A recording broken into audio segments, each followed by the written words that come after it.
clase 2. Como los dos temas son un poquito amplios, vamos a dar un pequeño intervalo de unos 3-5 minutos entre ambos temas para que den una refrescada. ¿Ok? Pero, algunos de ustedes ya saben que es una lección clase 1, clase 2, clase 3, clase 4. ¿Más o menos consiguen ubicarse o todavía no? Si todavía tienen algunas dudas, hay una clasificación de las preparaciones sanitarias, de las lesiones callosas según su ubicación. ¿Ok? Todas las lesiones callosas, cavidades que ustedes vayan a ver, que se encuentren en zonas oclusales o caras libres, llámese vestibular, palatino, tanto de molares como de anteriores, se pueden llamar clase 1. Son ese tipo de lesiones, son ese tipo de preparaciones, cavidades a las que nos vamos a referir en esta clase de restauraciones clase 1. ¿Ok?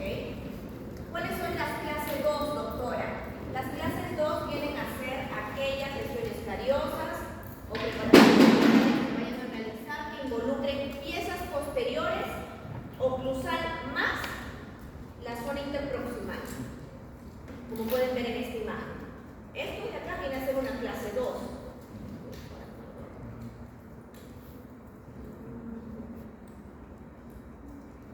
Entonces, esto viene a ser una clase 2. Esto viene a ser una clase 1. Esto es una molar en la zona cervical. ¿Qué viene a ser? Una clase, todavía no es una clase 1, porque cervical eso ya es otra clase, ¿ok? Pero zonas libres, digamos el tercio medio oclusal de molares, clase 1. ¿Ok? Zonas oclusales, clase 1. Vestibulares, tercio medio, tercio oclusal, clase 1. ¿Ok? Siempre y cuando no involucre la zona interproximal. Si ya involucra la lesión la zona interproximal, viene a ser una clase 2. Ahora, antes de comenzar a hablar sobre las restauraciones clase 1, tenemos primero que uniformizar qué tipo de lenguaje vamos a utilizar, cómo nos vamos a comunicar con ustedes. Cuando ustedes comiencen a hacer sus preparaciones, nosotros no le vamos a decir desgaste un poco a la derecha, un poco a la izquierda, un poco arriba, un poco abajo, no. Vamos a utilizar un lenguaje un poquito más técnico. Para eso necesitamos saber qué nomenclatura es la que vamos a utilizar. Ustedes ya conocen las superficies de los dientes, oclusal, mesial, distal, palatino, lingual. Pero vamos a llevarlo un poquito más allá.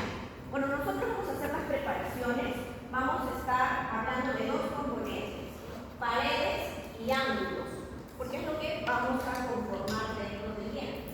Cuando hablemos de paredes, vamos a tener dos tipos de paredes. Unas paredes internas, que son estas amarillas que pueden ver en la imagen, y las paredes internas, que son las paredes azules o celestes que también ven en la imagen. ¿Cuál es la diferencia? La principal diferencia es que estas paredes amarillas, vamos a decirlo así, están en contacto con la superficie externa del diente, ¿cierto? Por eso se llaman paredes externas. Y las paredes internas, como bien dice su nombre, nunca llegan a estar en contacto con el medio externo. Si se dan cuenta, acá tenemos esta de acá que nunca llega a estar en contacto externo con la superficie del diente. ¿Y qué nombre les vamos a dar?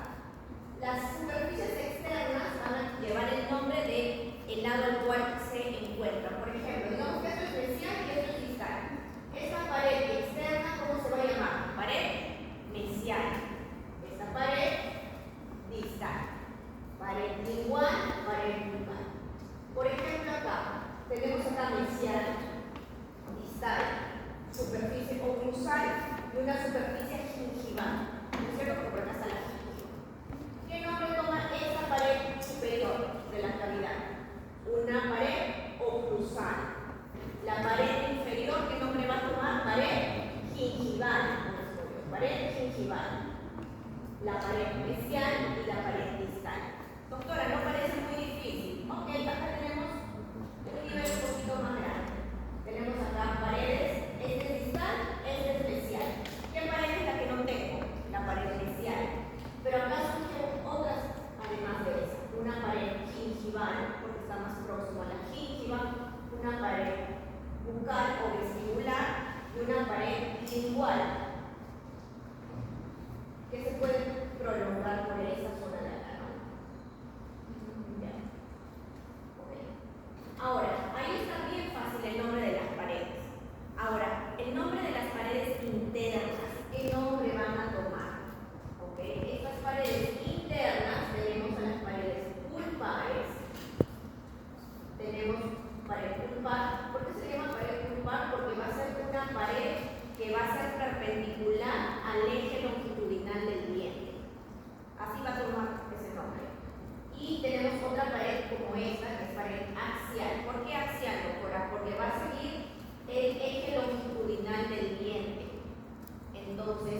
en la pared pulpar para no tener exposición de cuernos pulpares. Entonces ustedes ya van a saber sobre cuál pared yo estoy comunicándome con ustedes. Luego tenemos ángulos, porque estas paredes y la conformación que vamos a hacer va a formarme algunos ángulos con los cuales también voy a tener que saber identificarlos. Estos ángulos pueden ser o bien un ángulo conformado por dos paredes, que se llaman ángulos diedros, o ángulos lineales.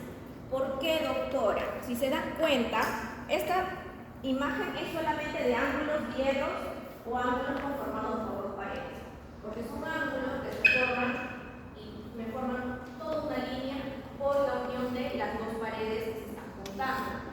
¿Qué nombre van a tomar estos ángulos? Al igual que las paredes toman el nombre de según las paredes que se juntan.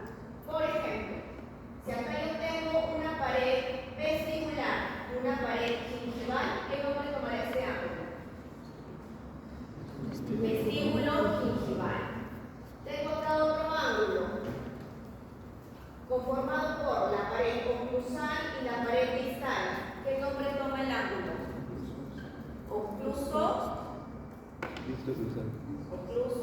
y distal. Ocluso distal. Tengo acá otra pared.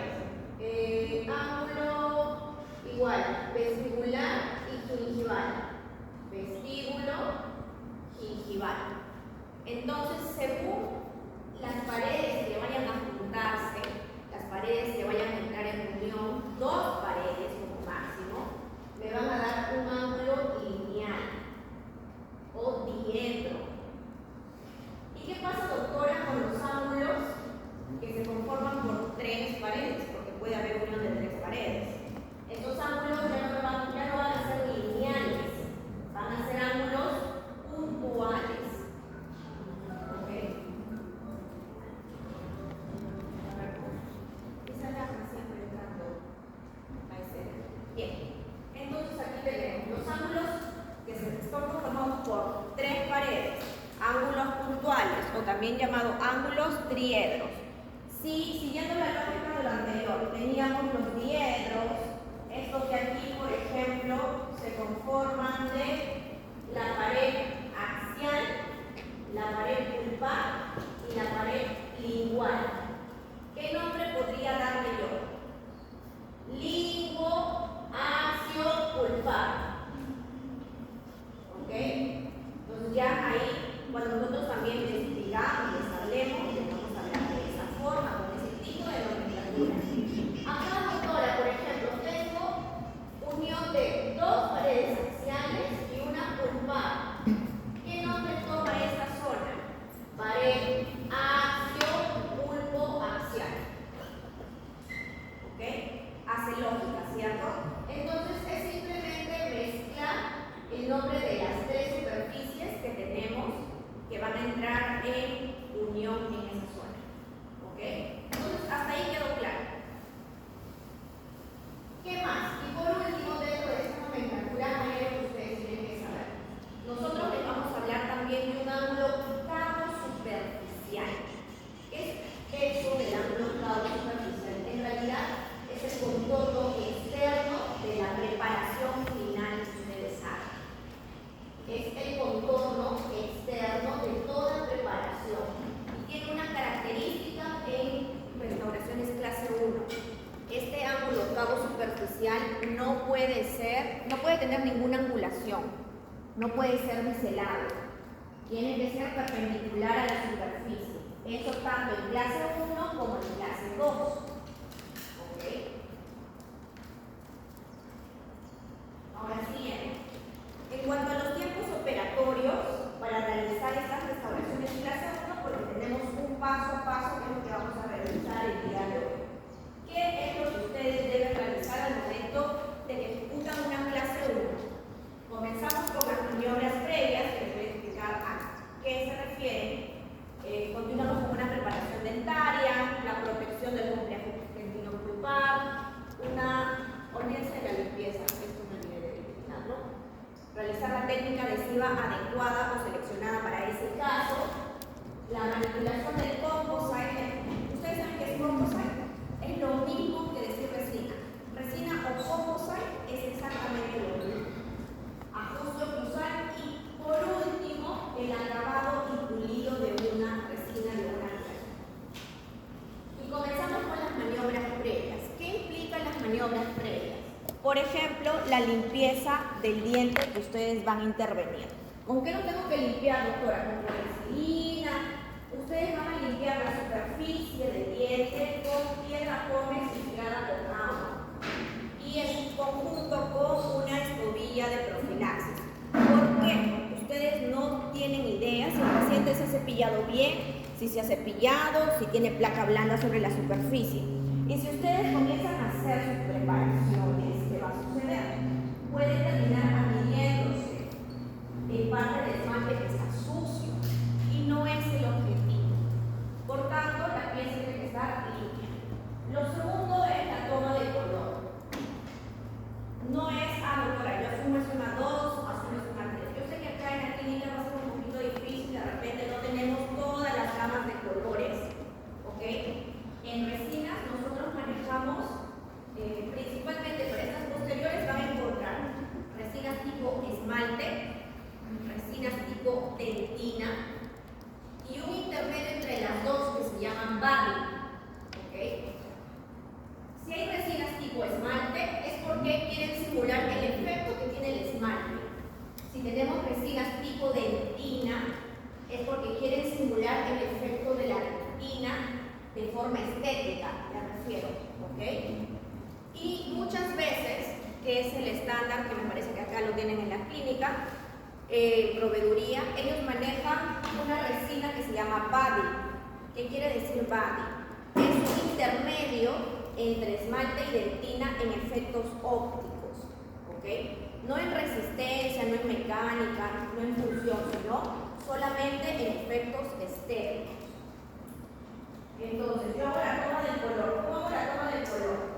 Por lo general ustedes van a estar usando ciertos colores de forma más recurrente. ¿Cuáles son estos? Porque en realidad hay una gama amplia de colores. Por lo general las piezas posteriores se encuentran en un cierto rango. Por lo general. A1, A2, A3 y A3.5. Si el diente fuese muy blanco, B1. Pero eso es más o menos la gama de color que ustedes estarían usando en piezas posteriores.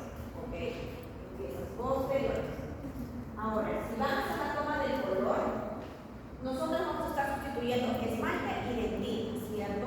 Por tanto, debemos escoger una dentina y un esmalte de tipo resina. Hacer unas bolitas como estas, pequeñas de resina, unas esferas, ponernos al costado de la lesión, de la cavidad que tenemos y hacer una prueba. Una prueba y fotopolimerizar esa bolita de resina para saber si el color que nos da match con el diente. Y de esa forma vamos eligiendo el color. ¿Ok? Doctora, si yo veo mi diente muy amarillo, ¿qué color voy a escoger? No voy a escoger de las resinas que son blancas, evidentemente. De las que hay, escogeré las más amarillas, que son la A3, A3.5. Doctora, si veo que mi diente es muy blanco, ¿qué color voy a escoger para la prueba? No voy a estar perdiendo mi tiempo con las resinas amarillas, escogeré más o menos de las más blancas que tengo, que son la A1, la B1. ¿Ok? Una vez que yo ya elegí el color que voy a utilizar, me faltó una. Y la body, que es la que manejan acá en la clínica, que es una sola, el efecto óptico es para, en vez de utilizar de repente la dentina o el esmalte, podrían utilizar un solo cuerpo de color. Pero tendrían que hacer la misma prueba, una esfera de resina. Fotopolimerizar 5 segundos, probarlo y ver si el color da match. Fotopolimerizado, y luego de que ya se fotopolimerizó, lo sacan de la superficie porque ustedes no han hecho ningún procedimiento adhesivo todavía, sale con facilidad. Luego de eso van a hacer una prueba de contactos oclusales. ¿Por qué, doctora, si todavía no le he hecho ninguna curación al paciente? ¿Por qué? Porque yo con estos contactos oclusales lo que yo voy a hacer es intentar ver dónde están estos contactos para que al momento de que yo haga mi preparación no me vaya a extender, digamos,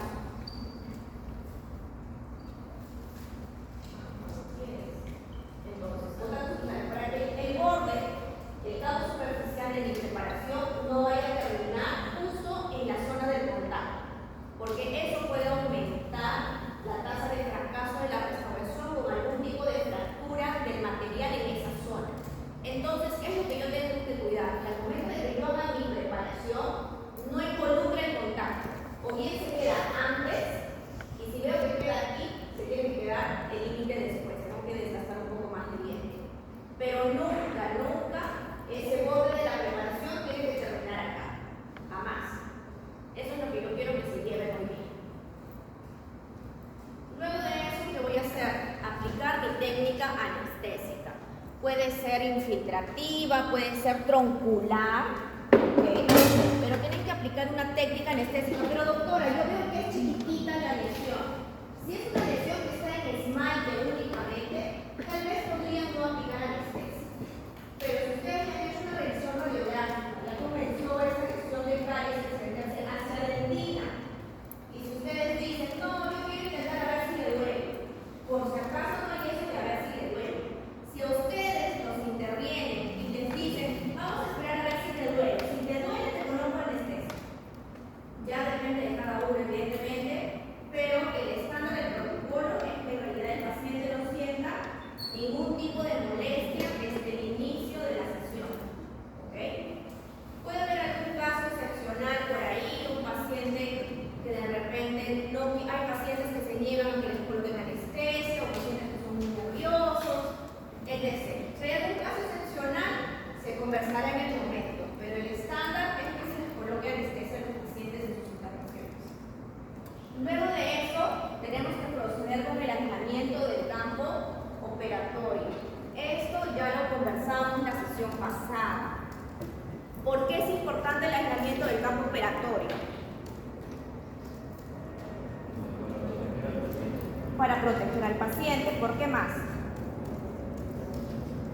que no ingrese la humedad. ¿Perdón? Para que no ingrese la humedad. Para que no ingrese la humedad, exactamente. Son dos cosas importantes, como dijo su compañero, para proteger al paciente, para protegernos nosotros y para poder trabajar en un campo que no esté húmedo, porque ¿qué es lo que siempre vamos a tener? Saliva. Si entra una gotita de saliva en esa preparación, cuando ya están colocando su resina, se les va a decir, saquen todo y vuelvan a comenzar. Por eso es importante y vital que hagan un aislamiento del campo adecuado. ¿Ok? Por ejemplo, yo voy a intervenir esta molar. Como ustedes ahorita están en un proceso de desarrollo y aprendizaje, ustedes van a tener que aislar por lo menos de la pieza que van a intervenir, una pieza por detrás y por lo menos por delante de esa pieza dos más. ¿Ok? Ese va a ser su protocolo. Es decir, va a ser casi toda la arcada. Por ejemplo, voy a intervenir la 3.6. ¿Dónde voy a tener que poner mi clamp? En la 3.7. ¿Y hasta dónde voy a tener que extenderme? Hasta la 3.4. Si voy a intervenir la 3.4, mi clamp deberá ir por lo menos en la 3.6. ¿Hasta dónde debo de perforar por lo menos? Hasta la 3. Esto con la finalidad de que ustedes vayan a entrenarse en el tema de aislamiento. Cuando ustedes ya estén cracks, ya hagan su aislamiento en 5 minutos, en 2 minutos, podrán aislar una pieza única. Pero que hasta ese momento suceda, ustedes van a estar aislando como les estoy indicando. Una vez que ya tengo el campo aislado, limpio y todo lo que ya hemos mencionado, vamos a comenzar con la preparación dentaria. ¿Qué implica esta preparación dentaria? La vamos a dividir en diferentes tiempos operatorios también. La vamos a dividir en unas dos fases. La primera, de apertura. ¿Por qué de apertura? En esta primera fase de la preparación, yo voy a elegir una fresa. A este tipo de instrumentos se le llaman fresas. Fresas o yo prefiero el nombre de puntas diamantadas. ¿Ok? Porque tienen un baño de diamante, de granos de diamante sobre su superficie para que consigan abrasionar la superficie. Hacen un desgaste por abrasión, no por corte. ¿Ok? Eso quiero que quede claro. Ahora, ¿qué tipo de fresas? Doctora, yo he visto un montón de fresitas de diferentes colores, color amarillo, rojo, azul, verde, negro. ¿Cuál es el que ustedes van a utilizar? Hay fresas que tienen una cinta azul. Los que tienen cinta azul tienen un grano de corte medio. Esa es la que ustedes van a estar utilizando para comenzar sus aperturas para cuando van a hacer sus restauraciones. Tienen una lesión de caries, una fresa y una cinta azul. Tienen una curación antigua que van a cambiar. Puede ser de metal o puede ser una resina antigua. Pueden usar una fresa azul también, y una cinta azul, pero ¿cuál les recomiendo yo? Que usen una fresa en esos casos con una cinta verde, que tiene desgastar más rápido esa amalgama o esa resina. ¿Ok? Una vez que ustedes han elegido el color, la granulometría se llama, el tipo de grano, grueso, medio, ¿ok? Una vez que ustedes han elegido entre ellas, seleccionan el tamaño y la forma. ¿Qué forma van a utilizar? Van a utilizar una esférica o puede ser una filiforme, porque es solo para apertura. Entonces, con el diente ya aislado, todo el campo aislado, ustedes van a tomar esta fresa y van a ver, ahora qué tamaño de fresa, doctora, ya escogí, voy a comenzar con una esférica, pero tengo grande, mediana y pequeña. Si yo tengo que colocar, si tienen dudas, agarren esa fresa y colóquenla sobre la zona que se encuentra más evidente con lesión callosa. Colóquenla sobre esa superficie y vean si esa fresa es más grande que su cavidad, no la van a usar. Si es muy chiquita para su cavidad, tampoco. Tiene que más o menos calzar de forma proporcional. ¿Ok? Una vez que han seleccionado esa fresa, lo que van a hacer es introducirla, pero no la van a introducir hasta el fondo de la lesión. Es solamente para crear una vía de acceso a esa lesión cariosa. ¿Qué tanto puedo introducir mi fresa, doctora? Esa parte es importante. Si ustedes comienzan lesión cruzal, pueden introducirse 0.2 milímetros a 0.5 desde la unión dentina-esmalte, desde esta línea de unión. Por ejemplo, aquí ingresan con la fresa y vean acá la unión esmalte-dentina ingresa 0.2 milímetros. O por acá, por ejemplo, ingresa de la unión 0.5 milímetros.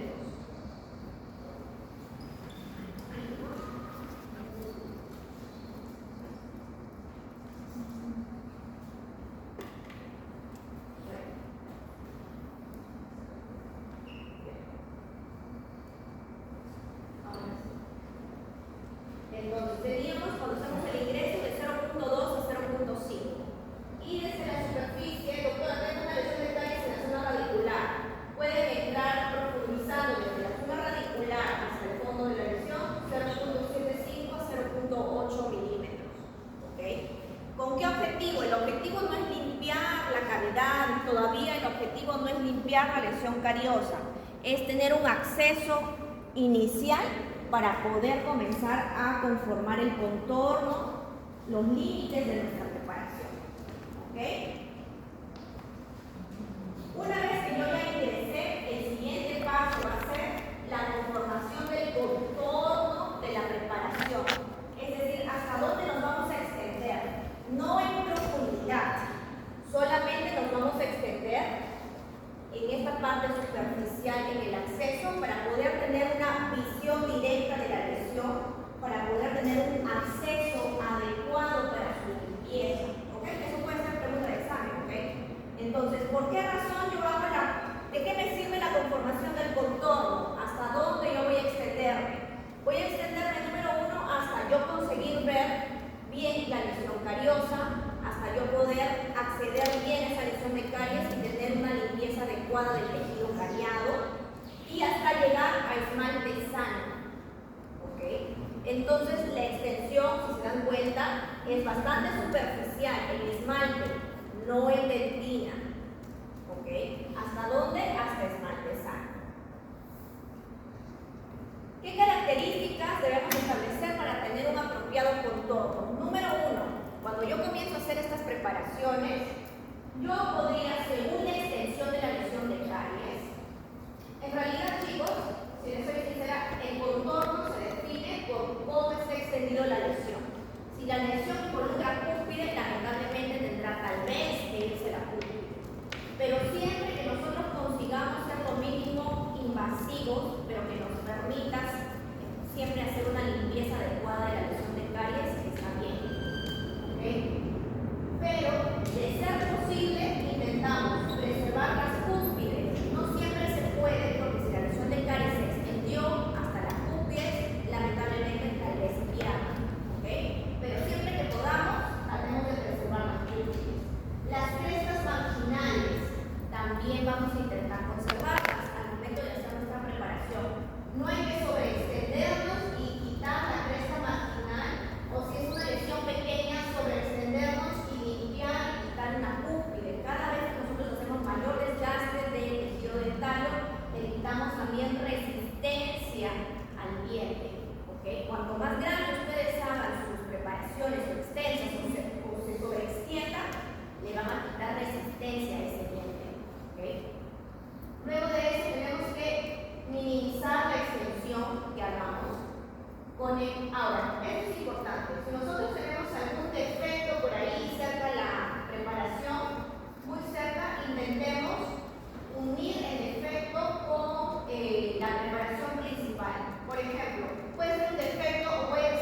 cavidades por separado en una sola superficie. Pero si este puente de diente tiene menor a 0.5 milímetros, lo que yo voy a hacer es juntarlas. Este de acá ustedes ven que tiene menor a 0.5 milímetros. No, acá tiene mayor, más de 1 milímetro incluso de separación.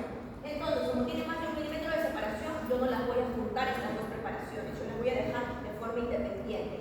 Pero si fueran dos cavidades juntitas, donde la separación fuese muy mínima, 0.5 y esto es, entonces, tal vez en esa situación clínica lo que yo hago es unir esas cavidades y la hago una sola. ¿Ok?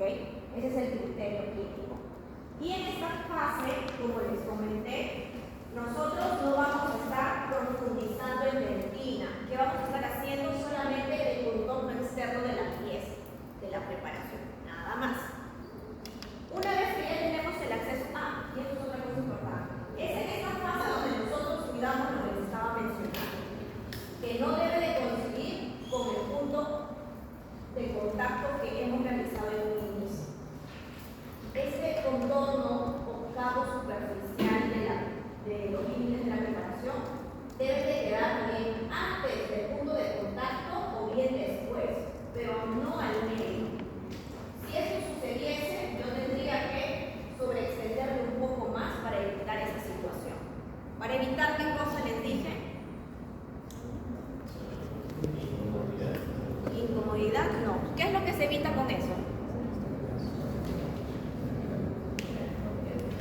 Porque va a estar ocluyendo siempre en esa interfase bien de resina, ¿no? Porque es ahí el límite donde termina. Entonces, ¿por qué razón esto no se puede hacer? ¿Por qué? Porque aumenta el riesgo de fractura en esa zona de la restauración. Ya, de nuevo. Por esa razón no puede quedar de esa forma. Por esa razón tienen que tomar las medidas adecuadas para que eso no suceda. Ahora lo siguiente, ya hice la conformación externa. Ahora voy con un paso que se llama darle la forma de resistencia. Este paso clínico implica principalmente la conformación de las paredes y ángulos internos de la preparación. ¿Ok? De tal forma que promueva ciertas cosas, como cuál, no promueva en especial o pueda controlarse mejor el estrés de contracción del material, por ejemplo. Nosotros vamos a usar materiales como resina o algún otro que son fotopolimerizados. Al momento de que se polimeriza, el volumen disminuye. Y al momento de disminuir, provoca cierto estrés interno dentro de la cavidad y entre la restauración y el diente. Entonces, los ángulos internos principalmente tienen que ser redondeados para que haya una mejor distribución de ese estrés. No pueden ser ángulos rectos, ¿ok? O ángulos de una angulación menor a 90 grados. ¿Ok? Y las paredes tienen que ser o bien de preferencia paralelas o máximo convergentes. Divergentes. Convergentes, no.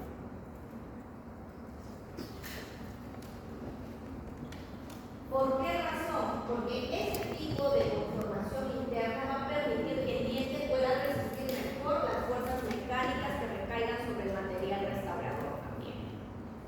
¿Ok? Ahora, durante esa conformación interna, para nosotros conseguir esto, probablemente vamos a estar usando ciertos instrumentos. Ahora voy a hablar de esos instrumentos. ¿Qué es lo que vamos a conseguir ahí? Si estamos frente a una lesión cariosa, vamos a estar haciendo extirpación del tejido en zona de dentina. Vamos a estar quitando dentina cariada, eso ya saben. Vamos a tener dentina cariada. Pero, doctora, esa dentina cariada, en toda su extensión, en profundidad, ¿es igual? No es igual.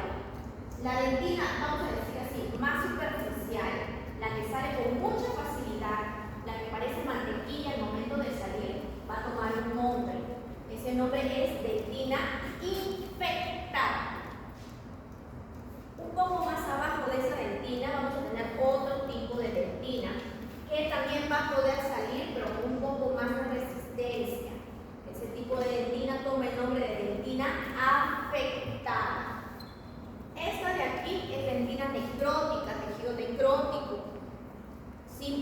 posibilidad de remineralizarse. Ese tipo de tejido de dentina afectada tiene que ser removido en su totalidad. No puede mantenerse. Y la dentina afectada, si no está necrótica, pero sí tiene potencial de poder remineralizarse. Por tanto, este tipo de dentina sí puede conservarse dentro de una preparación. No es obligatorio, no es necesario removerla, se puede mantener. Entonces, en el examen se les pregunta, ¿qué tipo de dentina debe ser removida de una lesión cariosa? ¿La dentina afectada o la infectada? La infectada, ¿ok? Es la que tiene que ser removida. Y acá hay ciertas características, un cuadro comparativo de la infectada con la afectada. La infectada tiene microorganismos dentro de su estructura aún, ¿ok? Tiene un infiltrado bastante grande. En cambio, la afectada no contiene microorganismos en su estructura. La infectada es una capa superficial de esa lesión, mientras que la afectada, como les mencioné, se encuentra por debajo de la dentina infectada. Tenemos que tiene un aspecto húmedo y de consistencia suave la infectada. La afectada, su consistencia es más firme. Las mujeres o todas las personas que han sentido la consistencia del fuego, tiene una consistencia, no por la uña. Esa misma consistencia fuegosa, vamos a decir así, es la que va a tener la dentina afectada al momento de que quieran removerla. La infectada tiene una degradación irreversible de las fibras colágenas, no tiene posibilidad de remineralización y sí o sí tiene que ser removida. La afectada está parcialmente desmineralizada, tiene las fibras colágenas aún intactas, tiene potencial de ser remineralizado y puede preservarse. Entonces, esas son las razones por las cuales mantenemos a la afectada. Ahora, ¿con qué es con lo que nosotros vamos a detectar que está firme o sale con facilidad? Si se dan cuenta, yo no he mostrado aquí las fresas diamantadas o las puntas diamantadas. Con eso no vamos a retirar tejido dentinario cariado. ¿Eso es solamente para qué? Para el acceso y para poder ampliar y darle el contorno y la conformación. Pero la conformación interna no se va a dar con esas fresas, ¿ok? Tal vez algún retoque por ahí si queda algún ángulo muy pequeño, menor de 90. Pero si no es por eso, vamos a usar en dentina, este tipo de instrumental se llama cureta para dentina. Estas curetas son como cucharetas, son unas cucharas que tienen un filo de corte.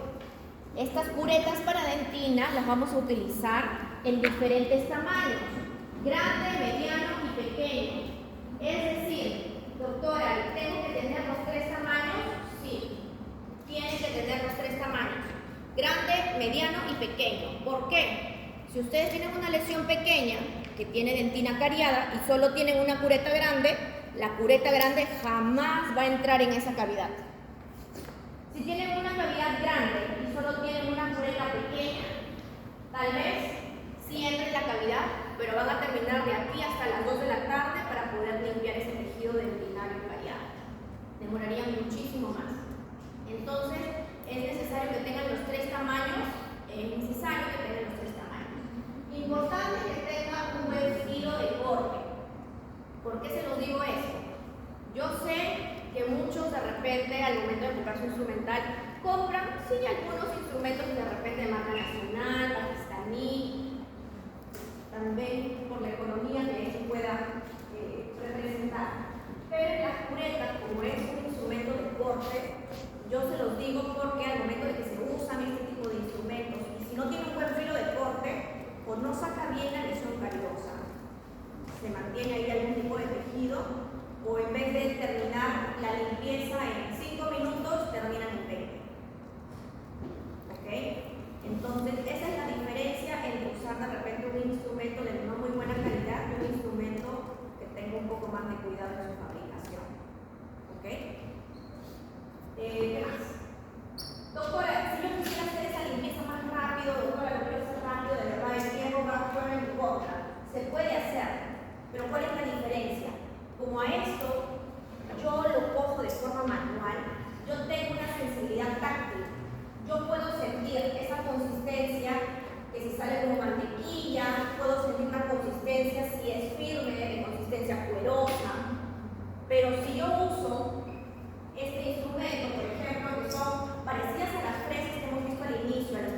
fresas de carburo, hay unas fresas especiales para contraángulo, que son de baja velocidad, ¿ok? Que permiten usarlas dentro de la cavidad para cortar la dentina cariada con mucha mayor rapidez.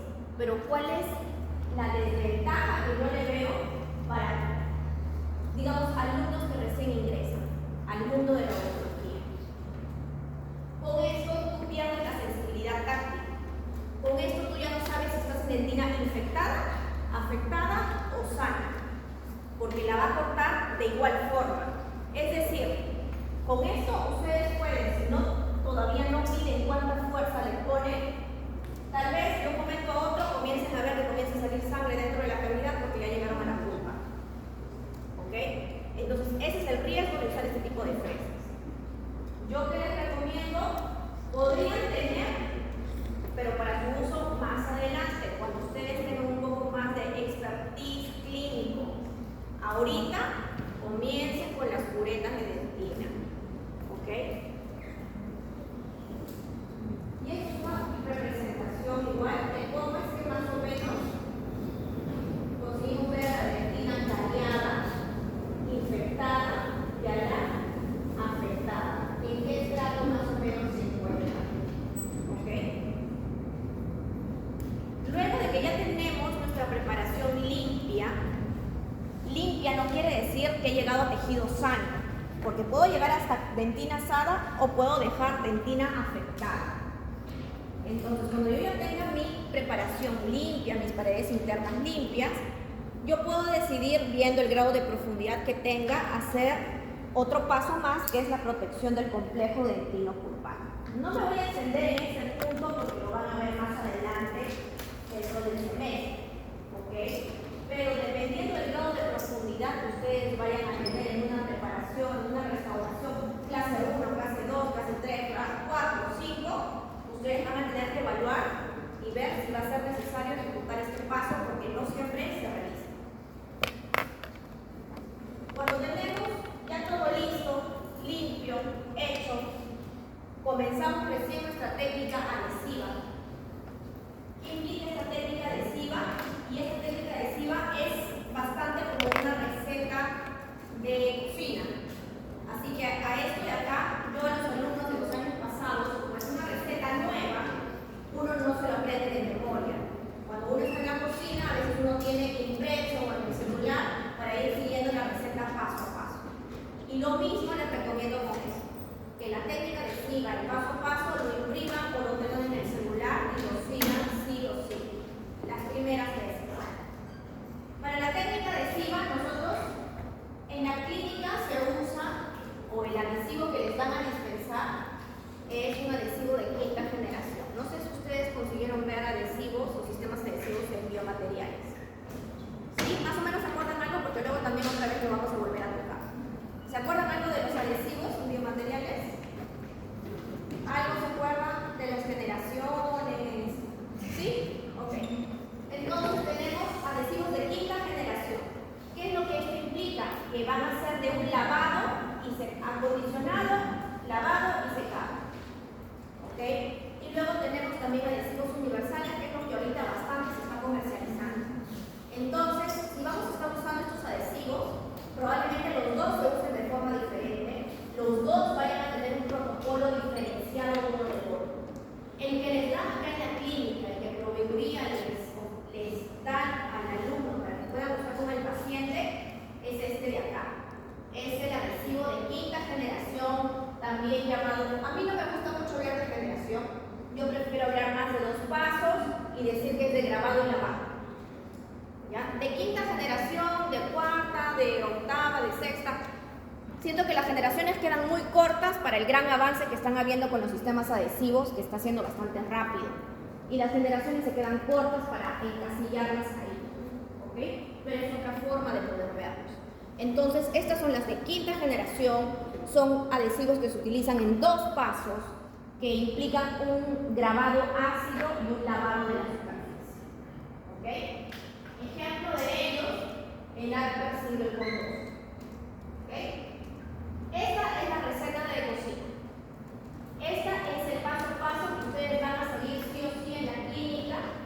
momento de hacer el procedimiento adhesivo.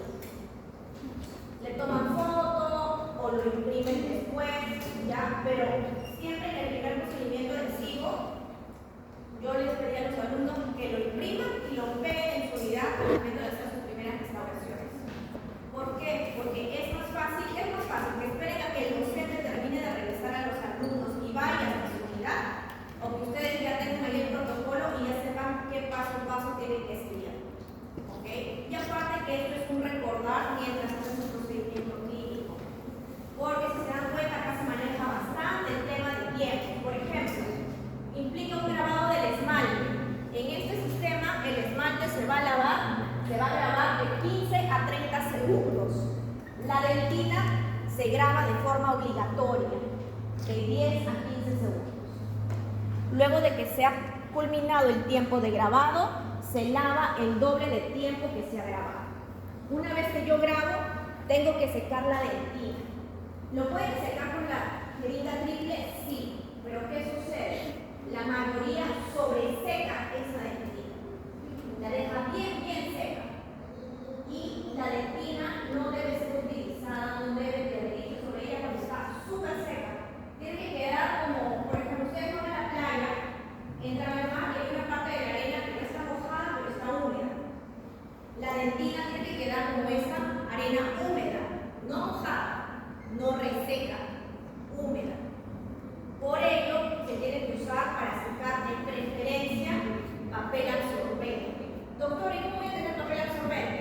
Ustedes pueden tener una manga y dejar cortadito ahí bolitas o pedacitos de papel absorbente chiquititos, varios, para que ustedes cada vez que vayan a hacer un procedimiento solamente cojan y utilicen, nada más. ¿Ok? Doctora, ¿no lo puedo hacer con bolitas de algodón? Se puede, pero ¿qué sucede? Las bolitas de algodón, al ser muy fibrosas, pueden dejar una fibra ahí dentro de su cavidad y cuando ustedes comiencen a adherirse se va a quedar una fibra de algodón y no es el objetivo. Ok, luego de secar y dejar húmeda la dentina, vamos con el adhesivo. A ese adhesivo lo vamos a agitar bien porque no sabemos cuánto tiempo le hemos dejado descansando desde el año pasado, es nuevo, se acaba de nuevo hace un año, no sabemos. Tenemos que agitar bien para que los componentes se homogenicen. Una vez que hemos agitado el frasco, vamos a aplicar una primera capa de adhesivo sobre la superficie con una microbrocha. Y luego de haber aplicado, secamos, evaporamos, removemos excesos con un microbrush y aplicamos una segunda capa. Entonces, cuando se les pregunte cuántas capas de adhesivo se coloca sobre el diente, son 2 capas. Coloco uno, retiro excesos, aplico la segunda, retiro excesos. Y recién ahí fotopolimerizo, no antes. ¿Ok? Y luego de eso terminamos con fotopolimerización y acabó el procedimiento adhesivo. Entonces, sí. Es que inicialmente se tiene que usar ese adhesivo o porque buscamos adhesivos de... Pueden usar el que tienen en la clínica, pero tienen que identificar qué tipo de adhesivo es el que ustedes tienen. El que yo les mostré aquí es solo un ejemplo. Es el que les dispensan en clínica. Si ustedes tienen un adhesivo diferente, lo que tienen que hacer primero es identificar qué tipo de adhesivo es. ¿Es de quinta? ¿Es universal? ¿Es de cuarta? ¿Es de sexta? ¿De qué generación es? ¿Cómo se tiene que usar?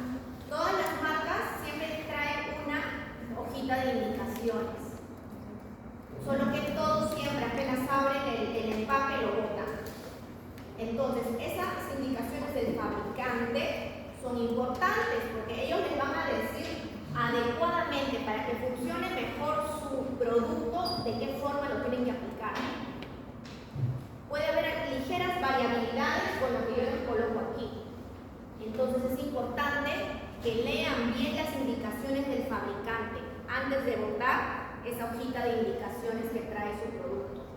¿Ya?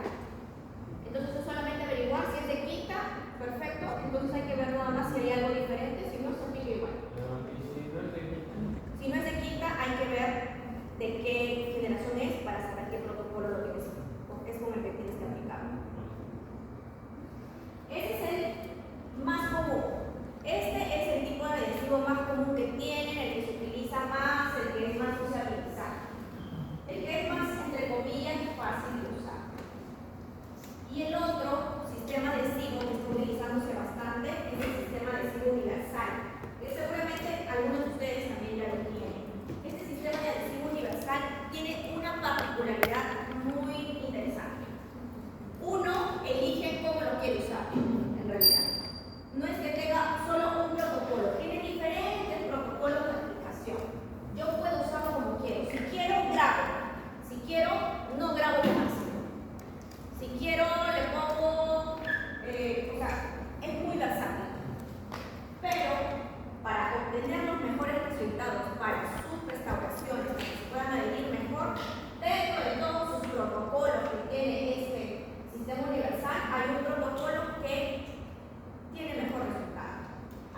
grabados de quinta generación.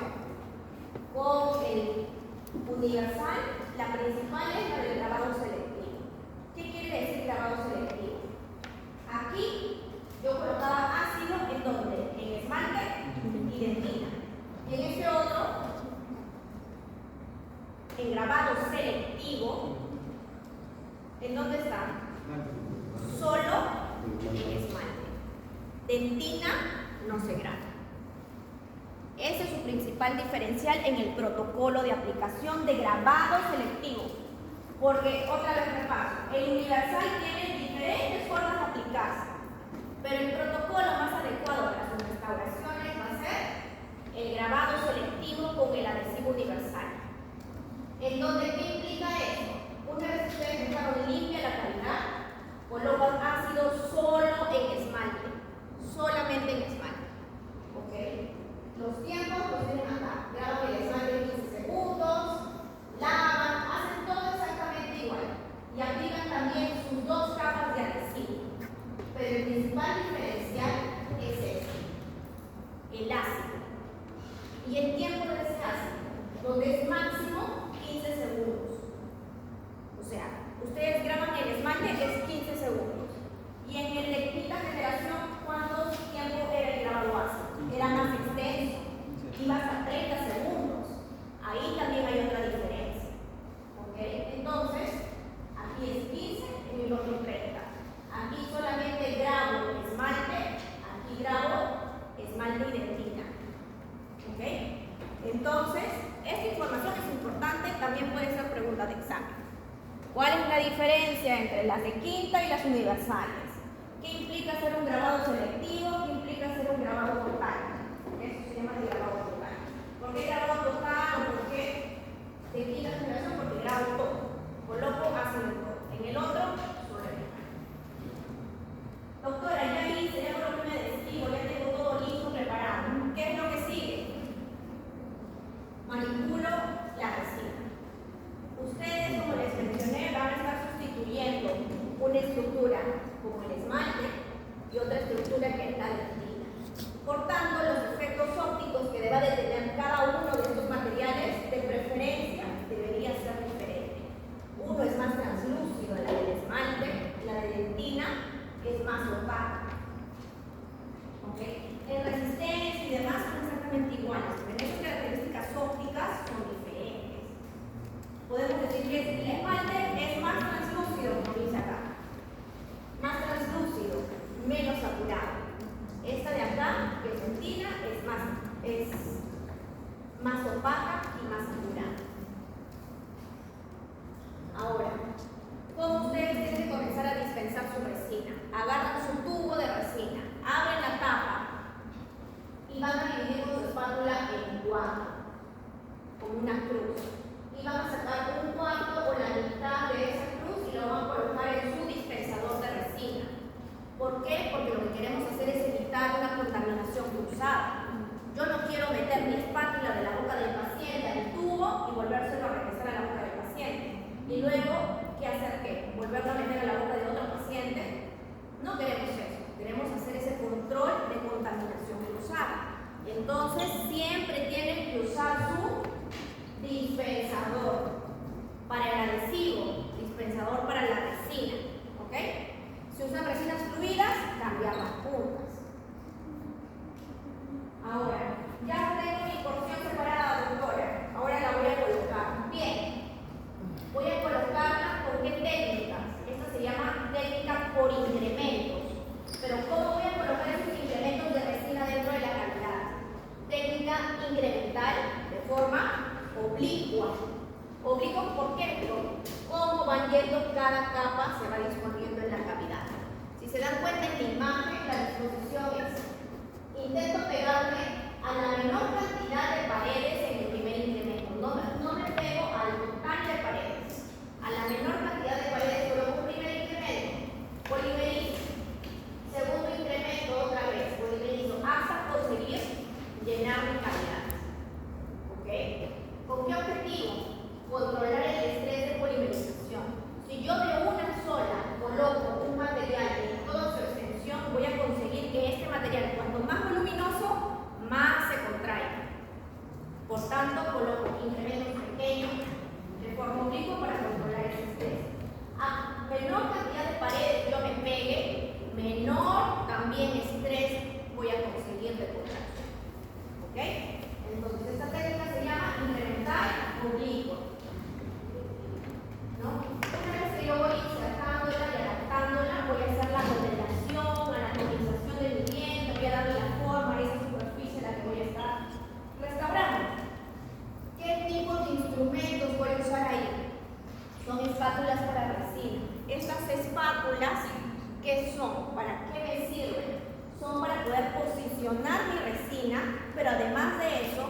para poder conseguir darle forma a esa superficie, de tal forma que se mimetice mejor con el diente.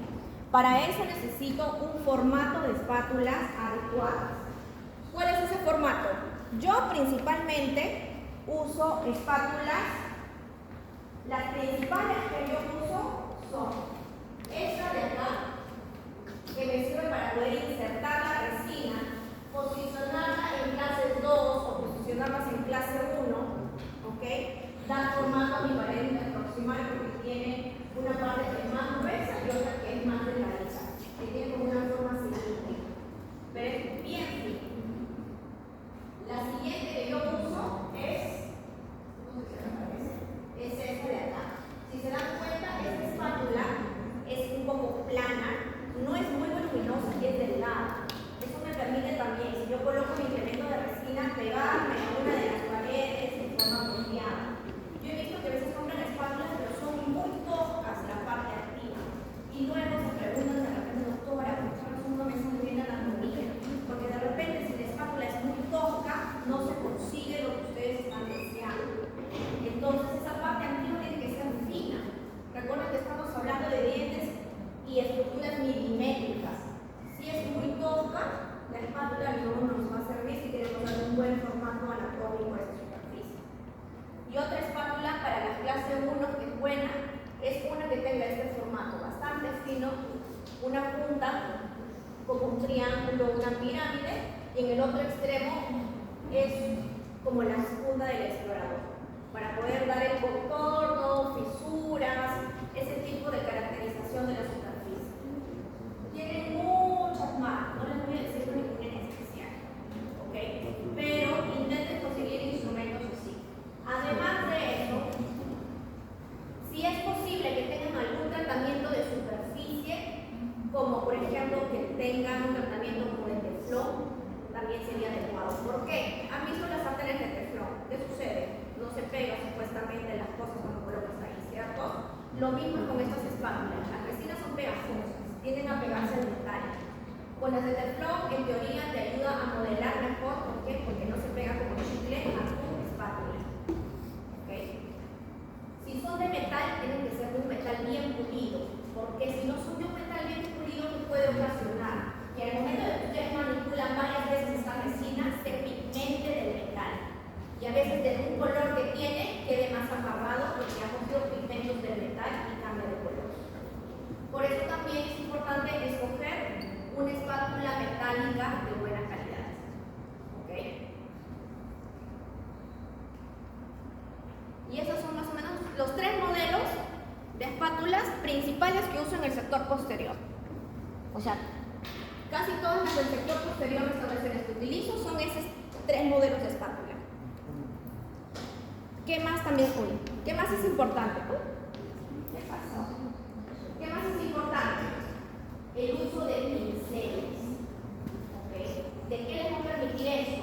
El pincel les va a permitir que, además de ustedes colocar su resina en la cavidad, los bordes o las mujeres de repente lo entienden un poco mejor, si se han maquillado en algún momento, para difuminar sombras o difuminar de repente un rubor, usan un pincel o una brocha para que no se note la línea en la que termina el color que se coloca. Para eso me sirve el pincel, para difuminar y esparcir mejor el material, quede, vamos a decir así, difuminado y pase más desapercibido. Y le da un mejor acabado, créanme, porque ustedes cuando colocan la espátula, siempre se queda la huella de la espátula. Y con el pincel, ¿qué es lo que hacen? Pierden en la superficie esas huellas y pasa desapercibida la restauración. ¿Qué es lo que vamos a hacer? Vamos a estar posicionando la resina. Primero vamos a sustituir lo que viene a ser la dentina de una cúspide. Colocamos el incremento de una cúspide, podemos colocar el incremento de otra cúspide, siempre y cuando estos incrementos, primeros incrementos, no se peguen o no entren en contacto uno con el otro todavía, para evitar el tema de la contracción, porque si se pega ya se asume como un solo incremento y aumenta el volumen de contracción. ¿Okay? Entonces, incrementos que coloquemos, de preferencia las iniciales, cada una separada de la otra.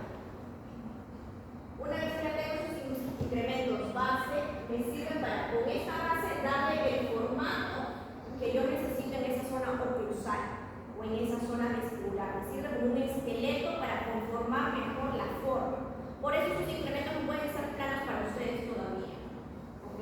Sobre esto coloco mi siguiente incremento. Aquí, ¿qué estaría yo ya sustituyendo? ¿Esmalte o dentina? Esmalte parece, ¿no? Entonces el tipo de resina que aquí yo debería usar, ¿qué es? ¿Una resina tipo esmalte o tipo dentina? Tipo esmalte. Y en esta anterior me parece que estoy sustituyendo dentina. ¿Qué tipo de resina? Dentina. ¿Ok? Y aquí nuevamente coloco mi incremento, le doy ya el formato a una cúspide, polimerizo, le doy el formato a una cúspide, polimerizo. Me ayudo con el pincel para difuminar un poco esos límites, esos bordes de la resina y polimerizo. ¿Ok? Y una vez que yo la polimericé, comienzo a hacer mi ajuste oclusal. El ajuste oclusal es papel articular y veo, le quito el aislamiento al paciente y veo en qué zonas está chocando que no le permite al paciente de repente morder adecuadamente o si no permite hacer movimientos libres oclusales. Lo veo con el papel articular, identifico las zonas y comienzo a desgastarlas. ¿Con qué fresas voy a desgastar? Con estas pimpollo, pueden ser de grano fino o extra fino, que son las de cinta roja o cinta amarilla. ¿Por qué no puedo usar un azul, doctora? El azul, como es tan gruesa, le va a dejar unas rayaduras a su resina que el pulido no las va a sacar. Por eso, este tipo de fresas o puntas diamantadas son las más apropiadas. Luego de eso viene el acabado y pulido. Es para darle el brillo final, la lisura superficial que se necesita para que no acumule placa bacteriana sobre ella. El objetivo de este acabado y pulido, comenzando con el acabado, que es la primera fase, eliminar excesos. De repente lo han hecho muy voluminoso, muy sobrecontorneado. Pueden usar este tipo de fresas para eliminar esos excesos también, fuera de hacer el ajuste oclusal. ¿No? Correcciones sobre contornos, definir más la forma o la anatomía de esas zonas que están trabajando, suavizar algunas irregularidades y prepararla para el pulido. Acá pueden usar este tipo de instrumentos que son fresas también, las hojas amarillas, las pimpollos, hojas de bisturí, pueden ser discos tipo softflex. Y para allá el pulido. Para el pulido vamos a usar ya otro tipo de instrumentos. Ya no esas puntas diamantadas que van en la pieza de alta rotación, sino unos cauchos de goma o espirales de goma que van a ir en el contraángulo, que van a ir a una baja rotación. Cuando yo ya tengo ya la superficie adecuada, comienzo a utilizar estos cauchos de pulido. ¿Cómo los utilizo? Cada marca es diferente. No les puedo decir universalmente todas funcionan igual. No. Cada marca va a funcionar de forma diferente. Doctora, tengo que ir primero con la azul o la amarilla, con la verde o con la roja. No les puedo decir por color. ¿Por qué? Porque cada marca usa un color diferente. Unas son rojas, amarillas, verdes, otras son grises y amarillas. Entonces, por color a mí no me sirve. A mí me sirve por marca. ¿Qué marca es? Y la marca te dice cuál es gruesa, cuál es fina. Por ejemplo, tenemos este sistema de Astropol de Ivoclar Vivadent, ¿ok? Que son unas puntas de goma que tienen en su composición óxido de aluminio y sílice. Es de acuerdo a eso. Y van desde las gomas más gruesas, medianas y con la última que le das el brillo final a la restauración. Pero doctora, ¿tengo que usar las tres? Sí. El sistema no funciona si yo solo uso la última. No funciona si yo solo uso la del medio. O no funciona si yo uso solo hasta acá. El sistema está diseñado para ser usado primer, segundo y tercer paso. No hay intermedios ahí. Entonces, ustedes tienen que elegir, es básicamente casarse con esa marca en ese sistema de pulido, porque yo no puedo modificar. Tienes estos cauchos, tienes los de Ultra D, Jiffy, que también son puntas siliconadas, que tienen óxido de aluminio, pero además, en vez de sílice, tienen un diamante micronizado. Es un diamante muy pequeño, de 3 micrometros. Y también, si te das cuenta, el color aquí es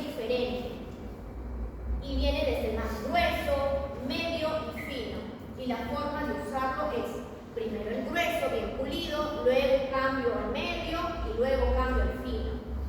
Si se dan cuenta, tiene diferentes formatos. ¿Por qué? Porque a veces puedo hacer oclusal y para oclusal tal vez este tipo de formato no me sirve. Me sirve de repente los que son más en punta.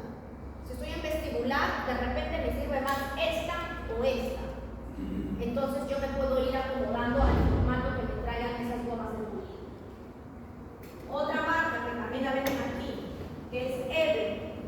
EVE es una muy buena marca y me gusta mucho porque los mejores sistemas de pulido para mí son de dos marcas, EVE y otra marca que se llama J. Y la EVE es, para mí, tiene las 3B. Buena, bonita, y acá en San Marcos, si no me equivoco, también es barata. Porque creo que le dan un descuento especial a los alumnos o a los trabajadores, no sé. Pero tiene un precio totalmente diferencial. También me gusta la Astropol. En realidad me gustan todas, ¿ya? Pero de verdad que ustedes van probando y van viendo que todas son buenas, ¿ya? Todas son buenas. La EVE tiene 3 pasos también. También tiene óxido de aluminio y diamante micronizado. Pero una versión económica de ese formato es esta otra que también es de la EVE. Se llama EcoCom, en el cual se redució de 3 a 2 pasos y tiene óxido de aluminio y en vez de tener diamante micronizado tiene zinc. ¿Okay? Doctora, el precio que se redució es porque en vez de 3 ahora son 2 pasos, no necesariamente, sino también por el componente. Luego tenemos esta otra marca que es de un paso único, pero esta es más cara que las otras dos. ¿Por qué, doctora? Si esta viene en menos cantidad de gomas. ¿Por qué? Porque el tipo de partícula que tiene acoplado, que es diamante micronizado, de repente es un poco más caro que los otros que hemos mostrado anteriormente. Entonces, este tipo de sistema sirve para darle un brillo final a las restauraciones y funciona por presión. Las otras eran por grueso, mediano, fino. Esta que es de un solo paso funciona por presión. Si yo presiono mucho, desgasto un poco la superficie. Si presiono muy despacito, me da brillo. ¿Okay? Y también tenemos espirales. Estos espirales, chicos, para mí, actualmente yo estoy puliendo casi todo con estos espirales.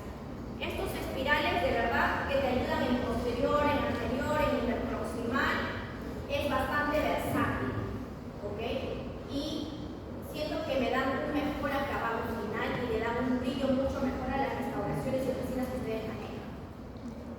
Este es otro sistema también que he estado probando, también me pareció bueno. Y algo que no les he mencionado es que estos sistemas no se usan con agua, se usan, tampoco es el seco, sino ligeramente humedecido. Tienen que dejar la restauración húmeda con agua y pasarle luego o los cauchos o los espirales. Los espirales en formato también es grueso y fino, ¿ok?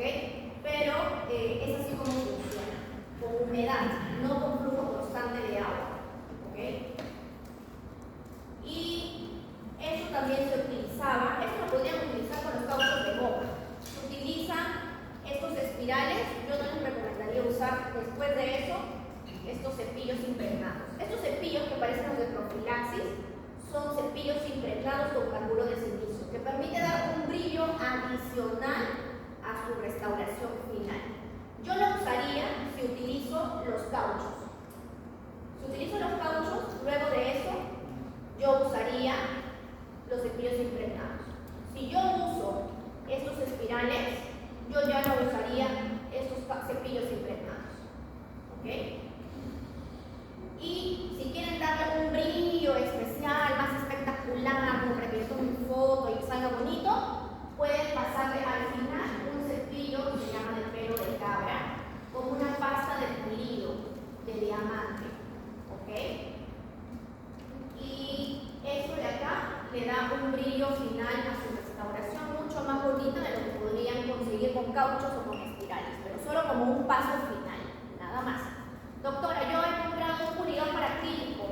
Pero